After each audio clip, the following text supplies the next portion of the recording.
जय हिंद साथियों, जय हिंद विद्यार्थियों। मैं मनीषा शर्मा, मेरे चैनल का नाम है study IQ 140 with Manisha Sharma. हमने एंशियंट हिस्ट्री का प्री हिस्ट्री और प्रोटो हिस्ट्री की शुरुआत कर दी थी और हमने एक हैंड रिटन नोट से पढ़ना शुरू कर दिया था।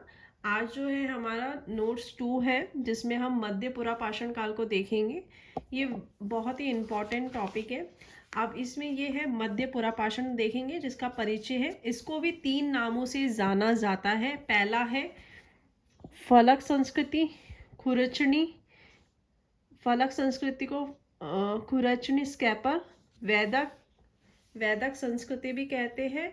और तीसरा जो है मुस्तूरियन संस्कृति। अब जैसे एग्जाम में आ जाता है, ये अभी पढ़ना तो बड़ा इजी है, लेकिन जब एग्जाम में आता है ना मध्य पुरापाषाण काल को, और उसके 3 नाम कौन कौन से हैं, फलक, खुरचनी, मुस्तूरियन, इसको मैंने ऐसे याद किया है। जो फल है उसको बड़े मुस्कुराकर खुरचा, फल को बड़े मुस्कुराकर खुरचा। एक फल है खुरचनी, फल से फलक, खुरचनी से खुरेचा, मुस्तूरियन से मुस्कुराना। तो मध्य पुरापाषाण काल को आप ऐसे भी याद कर सकते हैं। अब इसको भी 3 भागों में बांटा है, इसको अच्छे से ही पढ़ेंगे। ये फलक संस्कृति है। फलक संस्कृति सर्वाधिक उपकरण फलक के रूप में होने के कारण, फलक के रूप में होने के कारण इसे फलक संस्कृति कहते हैं। इसकी जो खोज करता है SD सांखलिया ने की थी। लेवलोसियम तकनीसी से निर्माण होता है। फलक संस्कृति है सर्वाधिक उपकरण फलक होने के कारण से फलक संस्कृति कहते हैं। SD सांखलिया ने इसकी खोज की थी।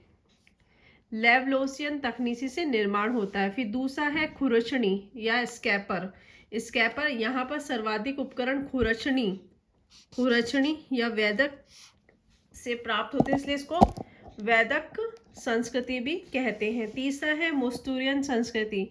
पूर्वी यूरोप में फलक उपकरणों को मुस्तूरियन कहते हैं।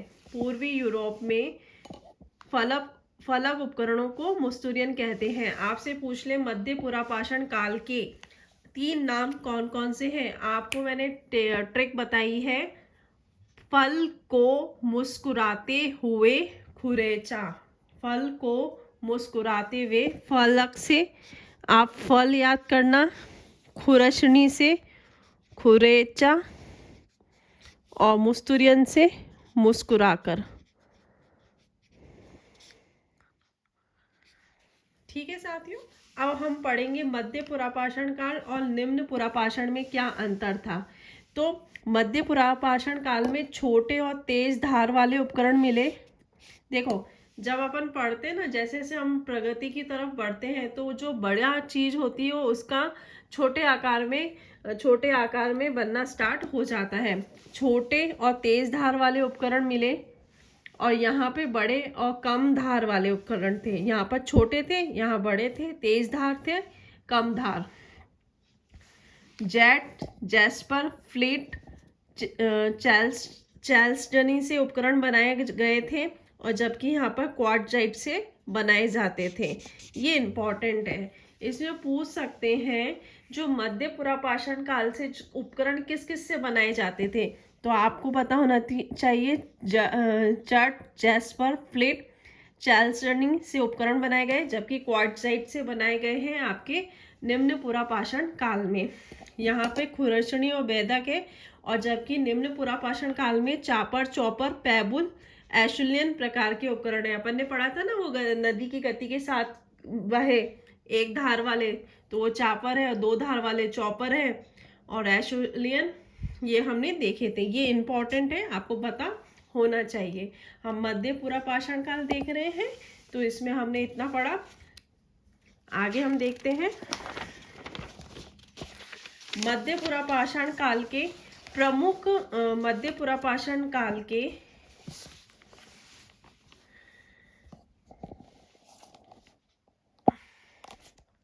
मध्य पुरापाषाण काल के जो प्रमुख स्थान है, राजस्थान में आपके डेडवाना, जैसलमेर, लूनी नदी बेड़ज घाटी में है। जैसे मैंने मैप बना रखा है, ये आपका राजस्थान है, ये महाराष्ट्र है, ये यूपी है, ये एमपी है, ये आपका आंध्र प्रदेश है।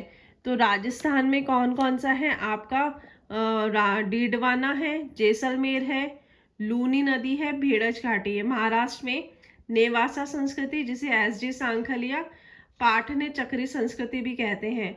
गुजरात और महाराष्ट्र का पहले एक ही हुआ करता था, ये वाला जो एरिया है पहले वो एक ही हुआ करता था, इसलिए गुजरात और महाराष्ट्र में नेवासा संस्कृति एसडी सांखलिया ने पाठने चक्री संस्कृति भी कहा है। अब दक्षिण भारत में कौन कौन सा है, दक्षिण भारत का हम देखेंगे। दक्षिण भारत में नहीं है यहाँ पर जो है वो आपके है, लेकिन आंध्र प्रदेश में कुडप्पा जिला है, नंदीपाली, भीमबेटका आपके एमपी में है, भीमबेटका, और उड़ीसा में है, कालपी यूपी में है। आगे हम देखेंगे उच्च पुरापाषाण काल।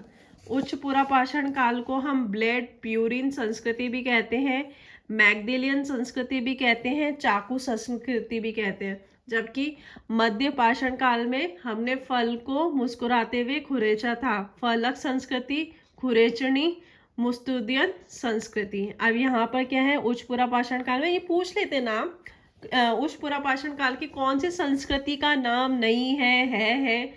क्वेश्चन आपको कैसे भी बना के पूछ सकता है, आपको याद करने का तरीका आना चाहिए। तो मेरी ये ट्रिक थी, ब्लेड ब्यूरिन संस्कृति, मैग्डेलियन संस्कृति, चाकू संस्कृति। अब ब्लेड ब्यूरिन संस्कृति क्या है, तेज धारदार। देखो जब हम निम्न पुरापाषाण काल में थे तो उपकरण बहुत बड़े थे और धार कम थी। जैसे मध्य पाषाण काल में आए उपकरण थोड़े से छोटे हुए और थोड़ी सी धार आ गई। अब जैसे ही हम आगे बढ़ते जाएंगे, प्रगति की तरफ बढ़ते जाएंगे, तो उपकरण में भी अच्छे उपकरण मिलना स्टार्ट हो जाएंगे। तो देखो तेज धारदार, लघु फलक मतलब थोड़े से छोटे से उपकरण मिलने लग गए, है ना। जैसे हम कंप्यूटर पढ़ते हैं, कंप्यूटर की जर्नी देखते हैं, तो पहले कंप्यूटर कितने बड़े थे, अब हम जेब में लेके घूमते हैं।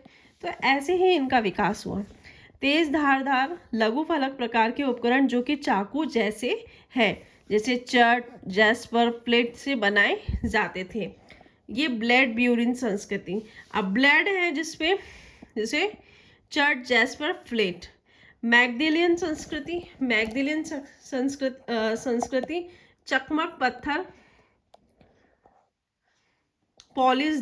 पॉलिशदार से औजार बनाए जाते थे, जिसको यूरोप में मैग्डेलियन कहते हैं। वहां पर भी वो मुस्तुदियन था ना, जिसे यूरोप में क्या कहते थे, मुस्तुदियन कहते थे। अब है पुरापाषाण की विशेषता क्या है। ठीक है साथियों, अब इसकी जो विशेषता है, हड्डियों से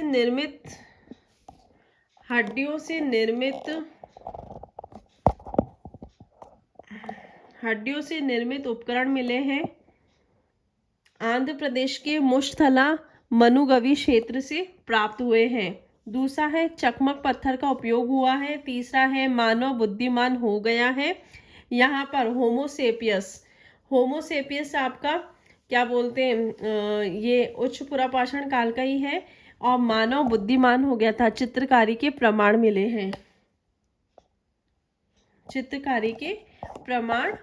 हैं। और यहाँ पे कहाँ से ये इम्पोर्टेंट है, भीमबेटका जो कि मध्य प्रदेश में है। यहाँ पर नीले पाषाण पर चित्र है। भीमबेटका जाओगे जो कि आपके मध्य प्रदेश है, वहाँ पर नीले पाषाण मतलब पत्थरों पे चित्र अंकित किए गए हैं। रेणीगुंटा आंध्र प्रदेश में है, रेणीगुंटा, यहाँ पर भी चित्रकारी का संग्रह है। फिर है शुतुरमुर्ग के अंडे छिलकों पे चित्रांकन, पाटने एमपी से प्राप्त हुआ है। बांद्रा से भी शुतुरमुर्ग के अंडे प्राप्त हुए हैं। तो आपसे पूछ सकते हैं मानव बुद्धिमान कब हो गया था, तो आपके ये मध्य पुरापाषाण काल में मानव बुद्धिमान हो गया था। और चित्रकारी के प्रमाण कहाँ से मिले हैं, आपके भीमबेटका से मिले हैं, रेणीगुंटा से मिले हैं, और शुतुरमुर्ग के अंडे कहाँ मिले, एक तो एमपी से मिले हैं और बांद्रा से मिले हैं। अब है उच्च पुरापाषाण काल। उच्च पुरापाषाण काल का विस्तार है उत्तर पश्चिम में विस्तार है। इसमें संगाओ गुफा, संगाओ उत्तर पश्चिम मतलब ये आपका भारत की बात हो रही है, ये उत्तर ये पश्चिम, जिसमें संगाओ गुफा अफगान में आ जाएगा। जंतुओं की हड्डियां चूल्हे भी प्राप्त हुए हैं, वेरी इंपॉर्टेंट है। माइलस्टोन 101 और रोहिणी पठार पाकिस्तान, ये आपकी यहाँ की बात हो रही है। ये अफगान है। माइलस्टोन रोहिणी पठार पाकिस्तान, तो मतलब भारत के उत्तर पश्चिम की बात की जा रही है। ठीक है साथियों। तीसरा है कश्मीर, कश्मीर भी, और ये राजस्थान आपके ये पश्चिम वाला एरिया। राजस्थान में भी अलानिया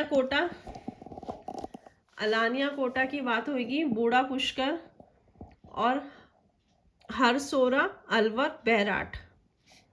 ठीक है साथियों, ये आपके हैं उत्तर पूरा पाषाण काल का विस्तार है। उत्तर पश्चिम में आपके अफगान, पाकिस्तान, राजस्थान और कश्मीर।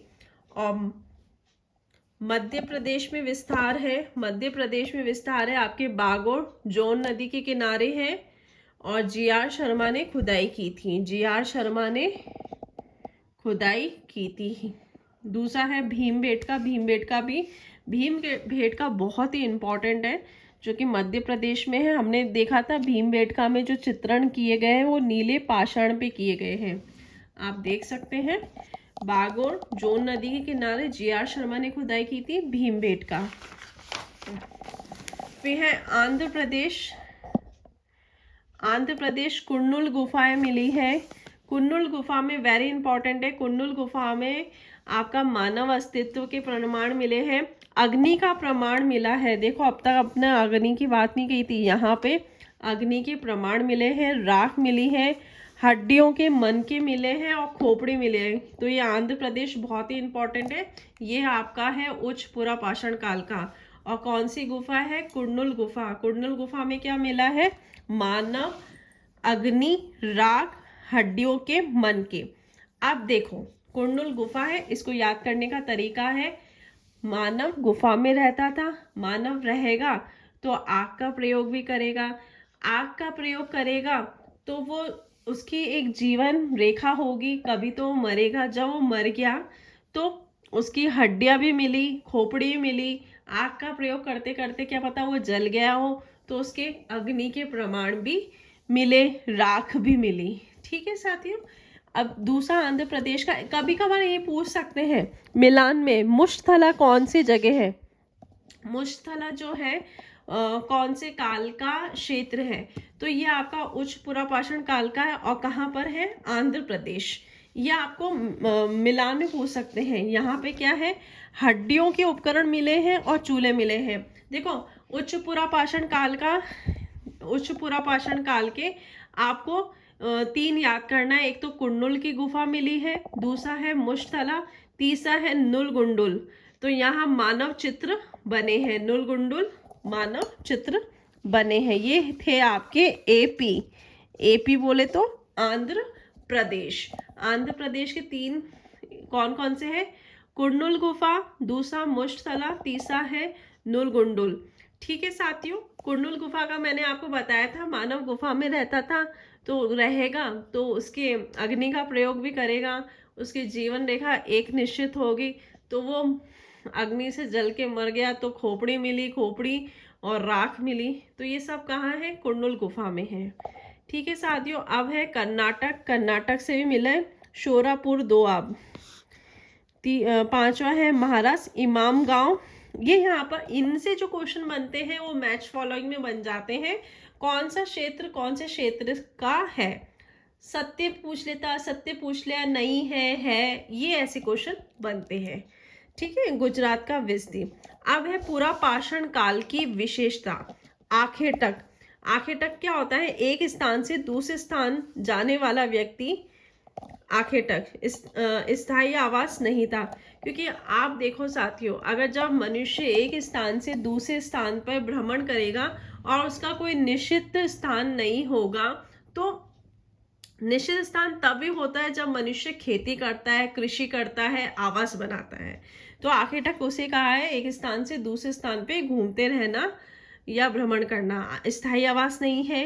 भोजन, पानी और पशु का पीछा करते हुए भोजन की तलाश के लिए भटकना, पानी के लिए पशु का, क्योंकि पशु से ही तो अपना वो भोजन करते थे, क्योंकि सुरक्षा के लिए भी, मतलब जीव जंतु से बचने के लिए, तो सुरक्षा की दृष्टि से भी वो एक स्थान से दूसरे स्थान जाते थे।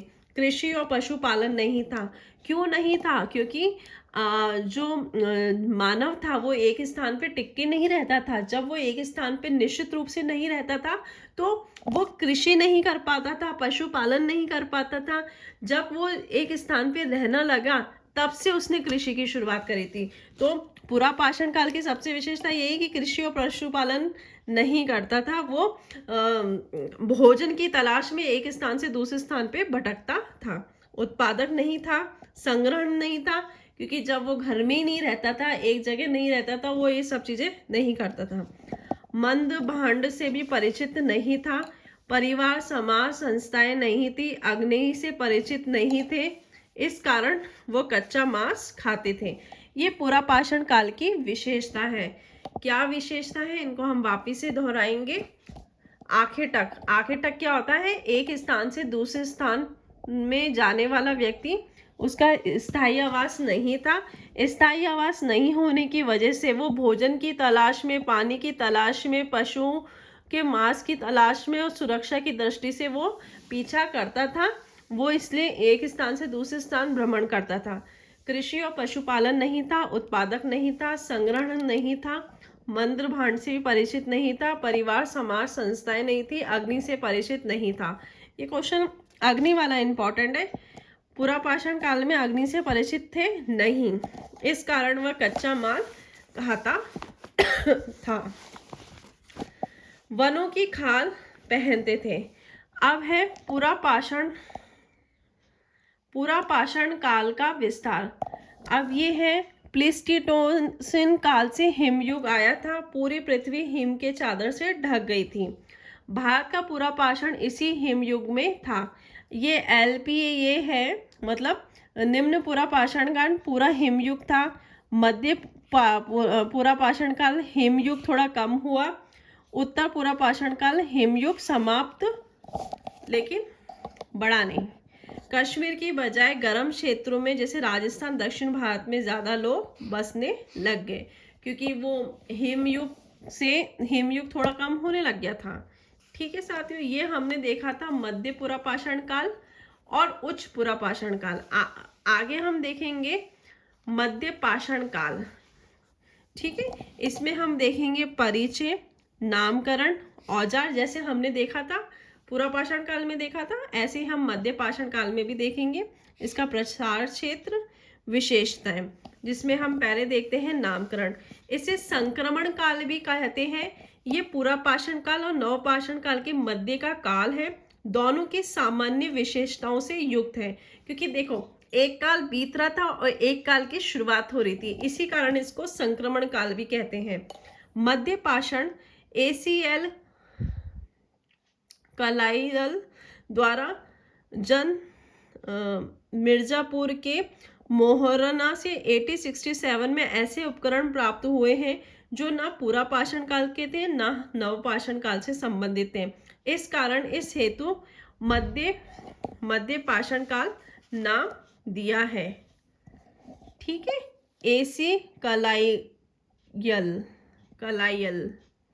ठीक है, इन्होंने दिया था, क्योंकि इसे मध्य पाषाण काल इसलिए कहा है क्योंकि ना तो इसके उपकरण पूरा पाषाण काल के थे ना ही नव पाषाण काल के थे, ये मध्य के थे, इसलिए इसको मध्य पाषाण काल की कहते हैं।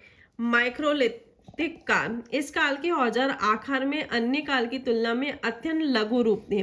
मैंने क्या कहा साथियों, जैसे जैसे हम विकास की तरफ बढ़ते जाएंगे वैसे वैसे उपकरण हमारे अच्छे, तेजधार और लघु होते जाएंगे। लघु रूप में 1 से 5 सेंटीमीटर में थे। इसमें है स्कैपर, वेदक, ब्लेड जैसे उपकरण मुख्य रूप से। देखो हम जब उच्च पूरा पाषाण काल देख रहे थे ना, तो उसमें लास्ट ब्लेड था। ठीक है साथियों, तो मतलब कुछ उपकरण आपके उच्च पूरा पाषाण काल के भी, कुछ नव पाषाण काल के, मिली जुली संस्कृति है, तो इसलिए इसको हमने मध्य पाषाण काल कहा है। स्कैपर, वेदक, ब्लेड जैसे उपकरण मुख्य रूप से थे। तीर कमान प्रथम बार यहाँ मिले। अब आपसे पूछ सकता है तीर कमान प्रथम बार कहाँ से मिले, तो आप बोलोगे मध्य पाषाण काल से मिले हैं। भालांग, कुल्हाड़ी इत्यादि क्वार्ट्जाइट, चट, जैस्पर, फ्लिट से बनाए जाते थे, जबकि वहां के उपकरण क्वार्ट्जाइट से थे। ठीक है साथियों।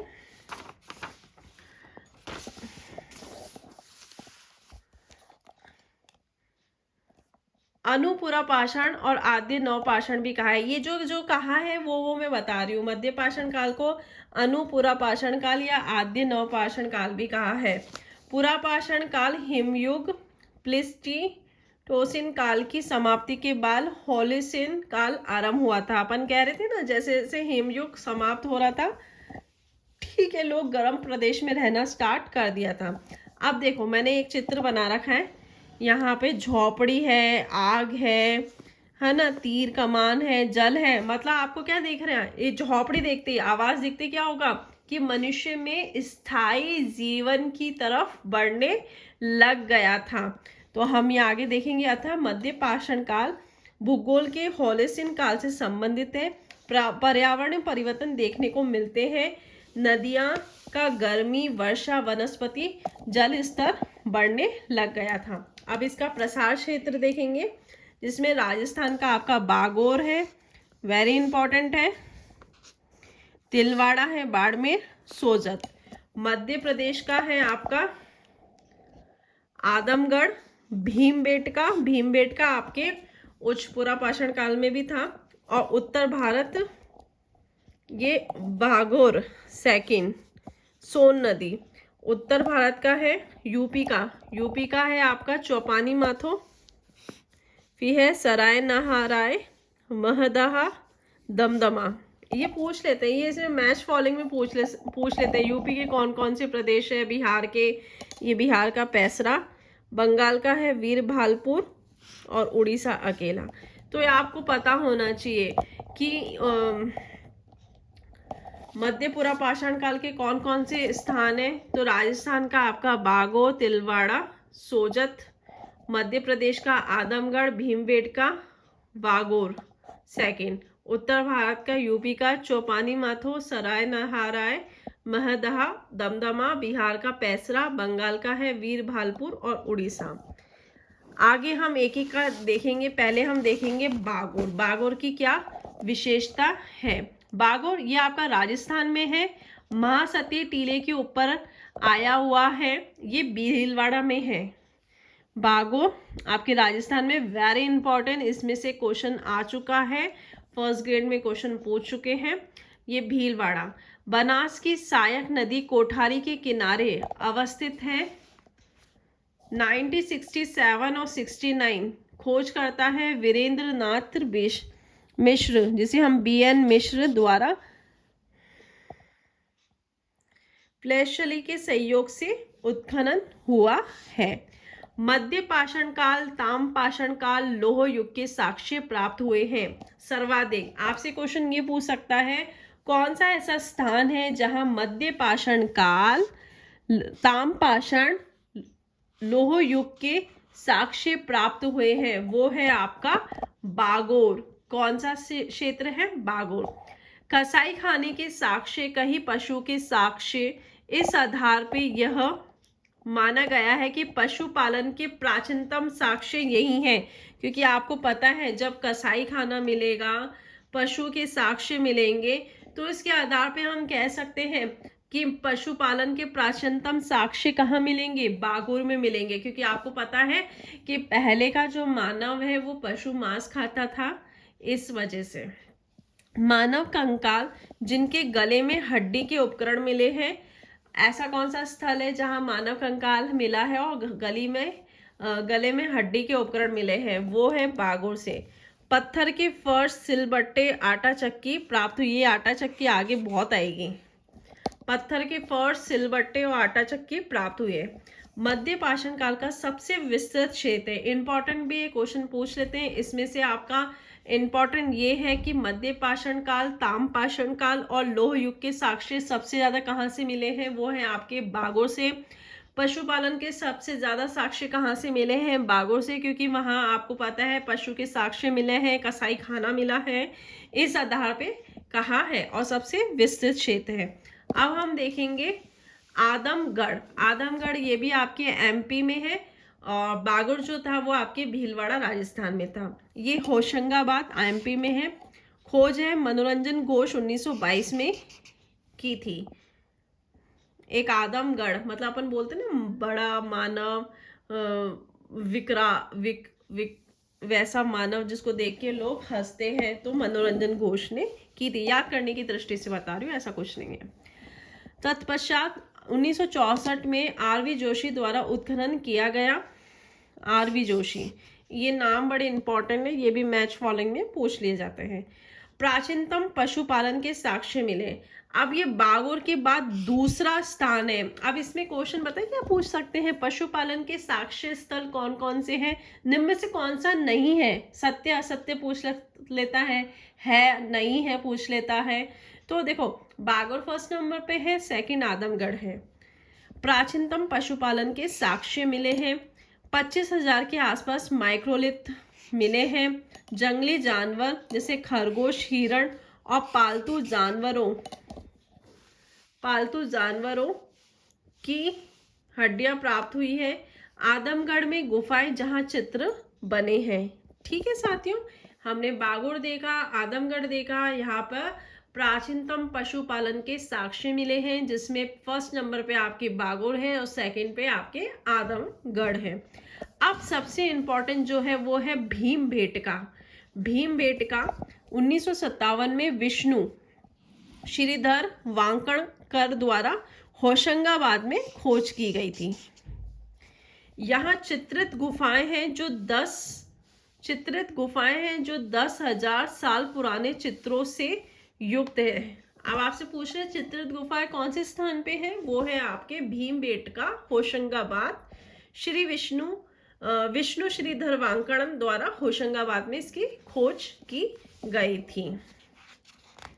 ये इंपॉर्टेंट है, ये हमें अच्छे से पता होना चाहिए। अब इसमें जो है इधर से भीमबेटका से ही डिक्कनसोनिया जीवाश्म मिले हैं, जो कि अमेरिका के बाद मिले हैं। अमेरिका में मिले हैं ऐसे, या फिर यहाँ मिले हैं। क्वार्ट्जाइट के लघु पाषाण उपकरण मिले हैं। अब यहाँ पर कैसे उपकरण? क्वार्ट्जाइट। जोरा गुफा चित्रकारी के लिए प्रसिद्ध है। जोरोथी द्वीप और जम्बू द्वीप मध्य प्रदेश में ही है, ये भी पूछ सकते हैं। जम्बू द्वीप और जोरोथी द्वीप कहाँ है? मध्य प्रदेश। अब है यूपी के भी 4 स्थान बहुत इंपॉर्टेंट है, इसमें से क्वेश्चन आता है। चौपानी मांडो, इसकी खोज करता है बीबी मिश्र। पूरा पाषाण काल से लेके नव पाषाण काल तक के प्रमाण प्राप्त हुए हैं, ये वेरी इंपॉर्टेंट है। पूरा पाषाण काल से नव, चौपानी मांडो से। प्राचीनतम मंदभांड चूल्हे प्राप्त हुए हैं। अंडाकार झोपड़ियां मिली है।